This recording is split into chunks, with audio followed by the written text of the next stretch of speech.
সম্মানিত দেশবাসী ও মুক্তিকামী ছাত্র জনতা, শহীদের রক্তের বিনিময়ে ছাত্র নাগরিকের অভ্যুত্থানের মাধ্যমে আমরা যেই ফ্যাসিস্ট হাসিনার পতন ঘটিয়েছি এবং একটি নতুন বাংলাদেশের আকাঙ্ক্ষা করছি, তাকে নস্যাৎ করতে বিভিন্ন শক্তি ইতিমধ্যে তৎপর হয়েছে এবং নানা ধরনের ষড়যন্ত্র এবং পরিকল্পনা করা হচ্ছে। আমরা মুক্তিকামী ছাত্র জনতার পক্ষ থেকে স্পষ্টভাবে বলতে চাচ্ছি যে এই বাংলাদেশকে ফ্যাসিবাদী রেজিম থেকে মুক্ত করার জন্য এবং একটি নতুন বাংলাদেশ, জনগণের বাংলাদেশ প্রতিষ্ঠার জন্য সকল ধরনের ষড়যন্ত্রকে নস্যাৎ করার জন্য, প্রতিহত করার জন্য বাংলাদেশের ছাত্র জনতা কিন্তু সদা প্রস্তুত রয়েছে। আমরা দেখতে পাচ্ছি নানান জায়গায় লুটপাট, সহিংসতা এবং সাম্প্রদায়িক হামলার মতো ন্যাক্কারজনক ঘটনা ঘটছে।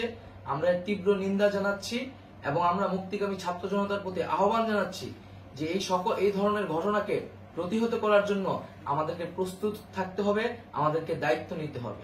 কেউ যাতে এই আন্দোলনকে নস্যাৎ করার জন্য এই ধরনের ঘটনা ঘটানোর সুযোগ না পায়, সেদিকে আমাদের সদা সতর্ক থাকতে হবে।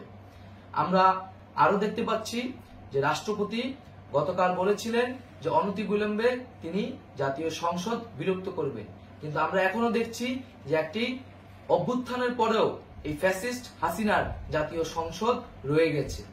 তাই আমরা ঘোষণা করছি যে আজ দুপুর ৩টার মধ্যে এই ফ্যাসিস্ট হাসিনার যে জাতীয় সংসদ, সেই সংসদের বিলুপ্তি ঘোষণা করতে হবে। যদি আজ বিকাল ৩টার মধ্যে এই জাতীয় সংসদের বিলুপ্তির ঘোষণা না আসে, তবে আমরা কঠোর কর্মসূচি দিতে বাধ্য থাকব। এছাড়া বন্ধুগণ, সবার জন্য আমরা জানাচ্ছি যে আমাদের যে অন্তর্বর্তীকালীন সরকারের কথা আমরা বলেছি, সেই সরকারের প্রধান উপদেষ্টার নাম আমরা ইতিমধ্যে ঘোষণা করেছি এবং এই সরকারের অন্যান্য উপদেষ্টা সহ সামগ্রিক রূপরেখা আমাদের প্রস্তুত রয়েছে। আমরা খুব শীঘ্রই সেই রূপরেখাটি জাতির সামনে উপস্থাপন করব। আমরা বাংলাদেশের স্থিতিশীলতা চাচ্ছি, সমাজে ন্যায় বিচার চাচ্ছি, সেজন্য কার্যকর পদক্ষেপ নিতে হবে এবং তার প্রথম পদক্ষেপটি হতে হবে এই জাতীয় সংসদ ভেঙে দেওয়া। এবং সবার প্রতি আহ্বান থাকবে, আপনারা শান্তিপূর্ণভাবে অবস্থান রাখুন, শান্তিপূর্ণভাবে এবং অহিংসভাবে এবং সকল পরিকল্পনাকে, ষড়যন্ত্রকে নস্যাৎ করার জন্য সদা সতর্ক থাকুন।